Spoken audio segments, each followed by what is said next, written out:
Shechtman. For most of my adult life, I have practiced criminal law. First, for more than a decade as a prosecutor, and as for the last 15 years as a criminal defense attorney. Much of that work has brought me into contact with the Orthodox Jewish community, and it's that I want to talk to you about. I want to talk to you about a topic that saddens me, and that is the topic of crime in the Orthodox Jewish community and what we can do about it. When I was young, my father had a saying. He was not a very religious man, but he was very proud of being Jewish. And what he said was this. He said that he was proud that there were no Jews in Congress. He did not like politicians. He was proud that there were no Jews in Congress and no Jews in prison. Well, now the good news, I suppose, is that there are many Jews in Congress. And the bad news, the very bad news, is there are many Jews in prison.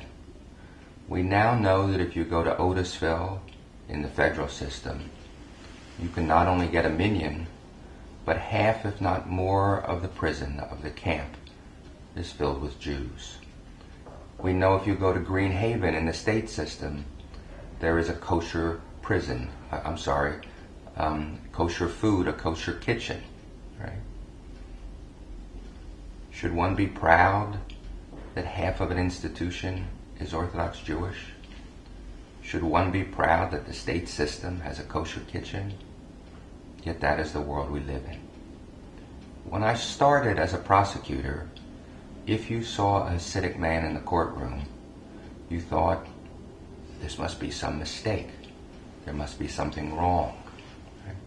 Now, if you're in the Eastern District, or in Brooklyn, or in Rockland County, and you see a Hasidic man in the courtroom, what the judges will say to you is, this is not uncommon. This is too much the norm.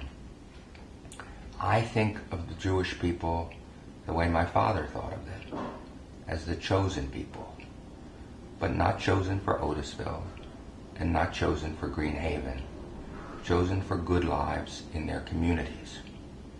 When I go to Borough Park, I come away with an enormous feeling of pride. It is a community where people take care of each other. It is a community where tzedakah is an everyday thing. It is not a once-a-year thing. It is a community where if you want to ride from Borough Park to Williamsburg, you stand on the street corner and someone gives you a ride.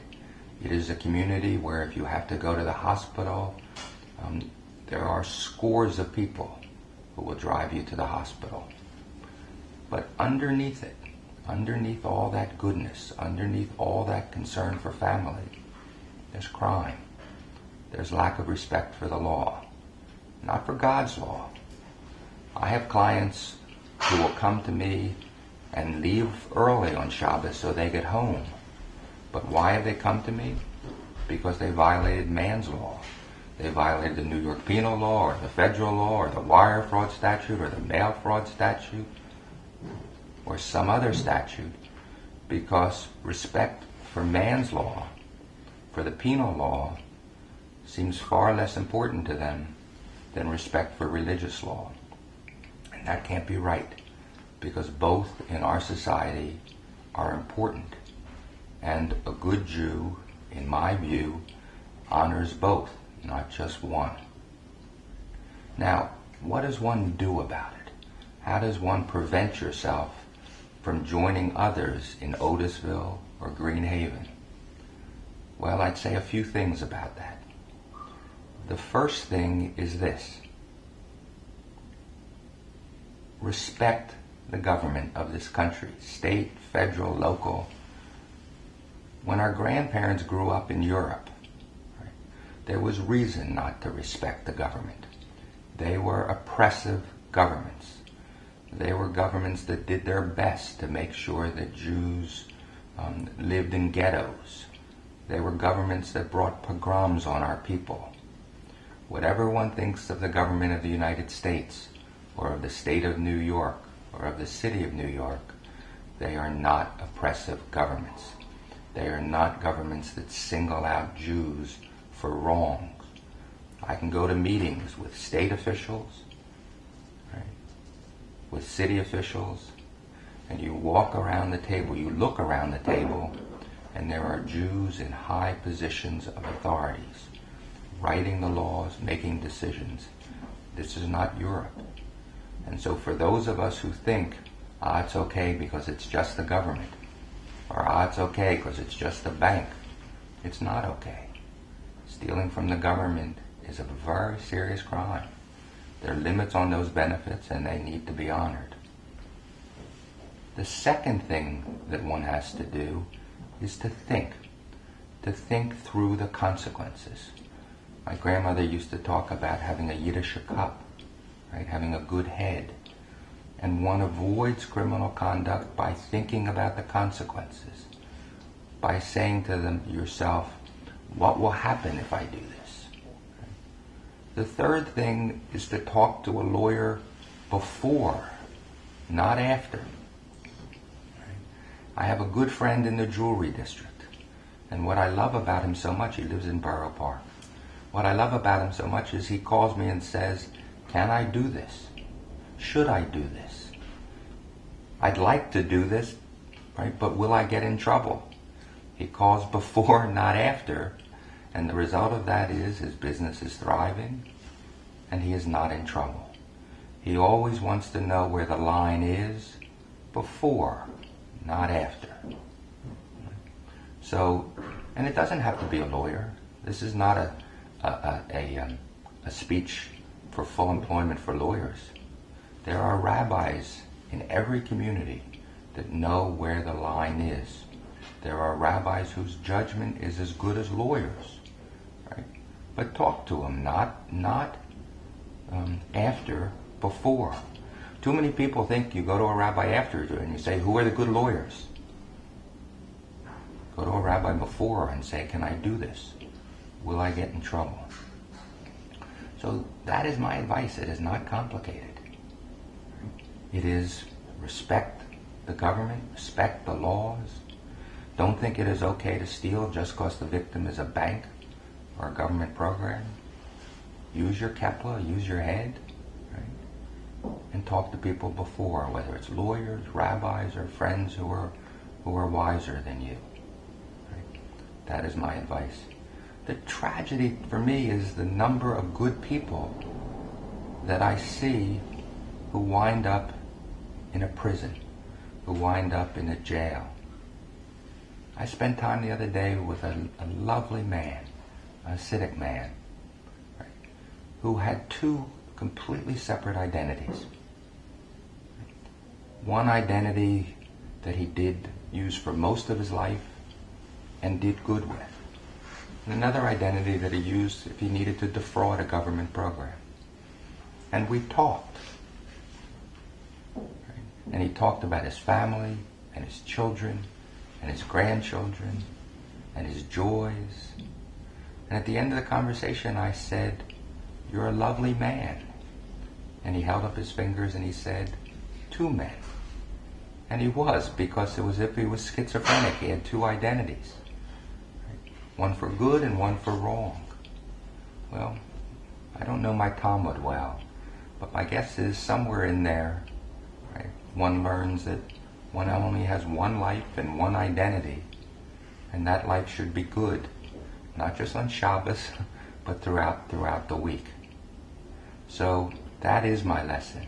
I spent far too much time as a criminal defense attorney sitting with wives and mothers and children, explaining that their father is going to jail or their husband is going to jail.